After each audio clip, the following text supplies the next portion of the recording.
안녕하세요. 세상을 이롭게 하는 일에 관심 많은 승무원쌤 김용숙입니다. 진중권 교수가 김건희 여사에 대한 얘기를 자주 합니다. 아마 그 뜻은 김건희 여사에 대한 나름대로 비판적 견해를 갖고 있기 때문 아닌가 이렇게 생각이 됩니다. 저는 진중권 교수를 한때 뭐 저런 인간이 다 있나, 뭐 저런 악착같이 나쁜 사람이 있나 라고 생각을 했을 정도로 진중권 씨는 편협된 좌파적 이념을 가지고 있었습니다. 그러던 진중권 씨가 조국 씨, 친구라고 하던 조국 씨의 그 하는 짓을 보면서 좌파에 대한 신물이 난 것 같습니다. 그래서 어떻게 보면 이념적으로 우파로 전향을 했다고 볼 수는 없지만 완전히 중도로 전향을 한 것 같습니다. 중도로 돌아온 것을 전향이라고 할 수 있을지는 모르겠지만 어쨌든 좌파에 대해서 아주 비판적 견해를 강하게 가지고 있는 것만은 사실입니다. 그렇다고 진중권 교수가 우파에 대해서 적극적으로 지지자냐? 그렇지는 않다고 생각합니다. 만약 그렇다면 윤석열 대통령이나 한동훈 대표, 김건희 여사에 대해서 이렇듯 냉정한 비판을 쏟아내지는 않을 것으로 생각이 됩니다. 특히 진중권 교수가 이렇게 좌파에 있다가 중도로 온 것을 눈치채서인지 김건희 여사는 진중권 교수와 자주 통화를 했던 것 같습니다. 아마 친분을 가지고 교류를 했던 것으로 생각이 됩니다. 그 내용은 진중권 씨가 직접 밝힘으로써 우리들도 알게 된 것입니다. 그렇다고 저는 진중권 씨가 이념적으로 편향적일 수는 있지만 진중권 교수가 아닌 것을 거짓으로 얘기하거나 거짓을 꾸며대거나 그러한 인성을 가졌다고 생각하지는 않습니다.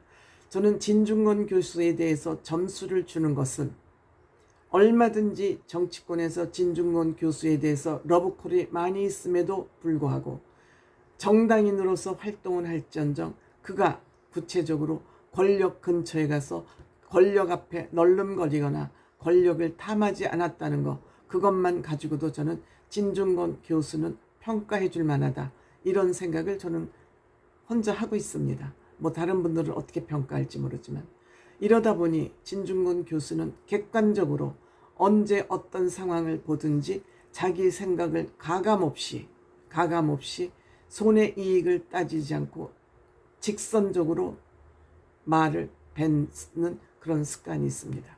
물론 이 얘기도 본인이 나 누구누구 만나서 이런 얘기하고 누구랑 친하다 이렇게 해서 얘기를 하는 것이 아니다. 이 상황이 안타깝고 정말 왜 이러지 싶을 때 내가 이런 경험을 가지고 있는데 이거는 이래서 이런 것 같다 라고 그 사례로 필요할 때만 그 비밀 아닌 비밀을 얘기하는 것 같습니다.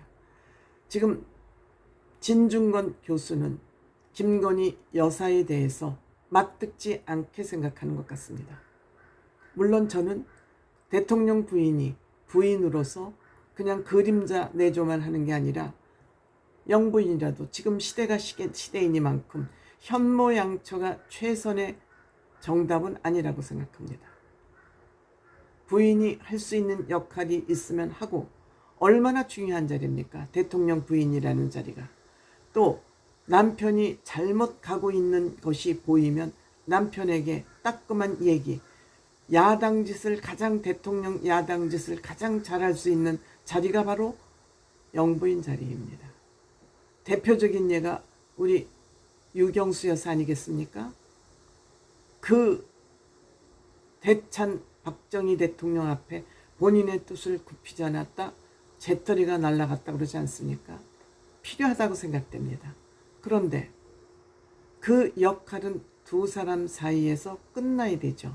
아니고 끝나야 되지 않고 공식적으로 영부인의 역할을 세상에 알리려면, 공식화하려면 드러내놓고 해야죠.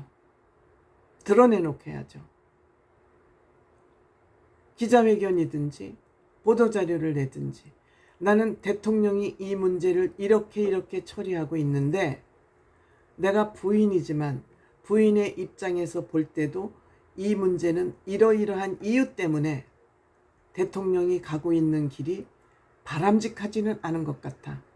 이렇게 얘기하면 되잖아요. 그쵸? 또 잘하고 있으면 그냥 대통령 두 사람이 있을 때 잘했어요. 이거 참 좋아요. 이렇게 얘기하든지 아니면 이 또한 공개적으로 지금 대통령이 이 정책을 추진하고 있는데 부인인 내가 볼 때 이 정책은 바람직한 것 같다. 부인 입장, 국민 입장에서 볼 때 이것은 바람직한 것 같다. 이렇게 하면 얼마든지 대통령의 부인으로서의 역할을 수행해야 되고 수행할 수 있다고 생각합니다.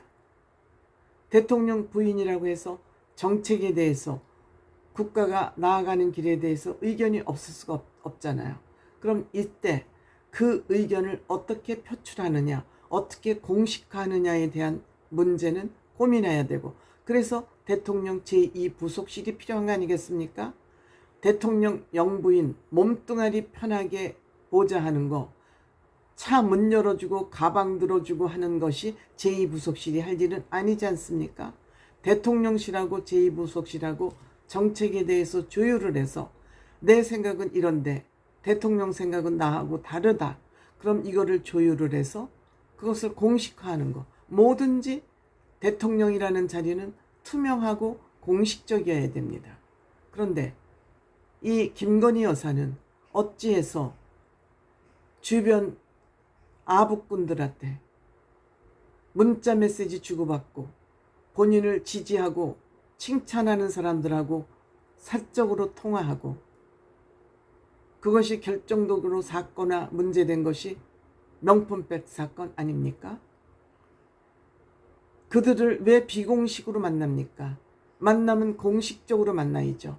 대통령실에 정식적으로 출입증 끊고 와서 이 사람들은 뭐 때문에 날 만나러 왔었다.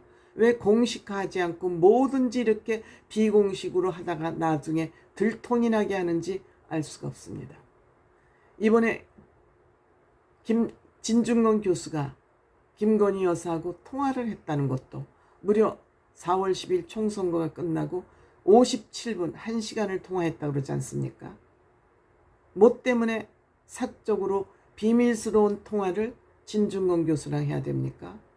그리고 진중권 교수는 뭐 때문에 부인한테 지금 의료 분쟁과 관련된 의대생 2,000명을 늘리는 거에 대해서 뭐 때문에 진중권 교수는 부인한테 2,000명이 많다고 얘기를 했을까요? 진중권 교수는 김건희 여사가 이 의대생 증원하는 거에 대해서도 김건희 여사가 대통령한테 건의를 하면 이 문제가 해결될 수 있다는 감을 잡았기 때문에 그런 것은 아닐까요? 그만큼 김건희 여사는 윤석열 대통령에게 막강한 영향력을 갖고 있다는 것을 진중권 교수가 알았기 때문에 그런 거 아닐까요? 이 대화만 들어도 우리는 그걸 알 수 있습니다. 강력하다 그러지 않습니까? 김건희 여사의 이 2,000명 증언하는 거에 대해서 왜 하필이면 2,000명이냐, 2,000명의 근거는 뭐냐, 어디서 나온 근거냐고 물어보니까 숫자는 무의미하다 그러면서 물어보니까 김건희 여사 2,000명이 완강하다 그러지 않습니까? 완강했다 그럽니다. 김건희 여사의 이 2,000명에 대한 이 주장이 이렇게 완강하니까 윤석열 대통령도 이 2,000명을 끝까지 고수하고 주장하고 있구나. 이거에 대해서 변동이 없다고 하고 있구나. 이것이 진중권 교수가 이 얘기를 김건희 여사의 주장이 완강하다는 것을 들으면서 역시 윤석열 대통령은 김건희 여사의 주장을 못 꺾고 있구나. 못 꺾는 게 아니라 김건희 여사의 조정을 받고 있는 거 아닌가? 대한민국의 정책을 김건희 여사가 쥐락펴락하고 있는 거 아닌가 하는 의심을 하게 하는 것이 이 대목입니다. 그러니까 이 2,000명에 대해서 대통령한테 얘기를 꺼내면 극대한다. 극노한다. 2,000명 얘기는 내 앞에서 꺼내지도 말아라. 이콜 김건희 여사의 2,000명에 대한 생각은 완고했다. 이게 오해일까요? 오버센스일까요? 진중권 교수가 왜 김건희 여사의 이 2,000명에 대한 생각이 완고하다는 얘기를 지금 하고 있을까요? 즉 윤석열 대통령이 김건희 여사 의견에 조종당하고 있다. 이런 뜻을 암시하는 것은 아닐까요?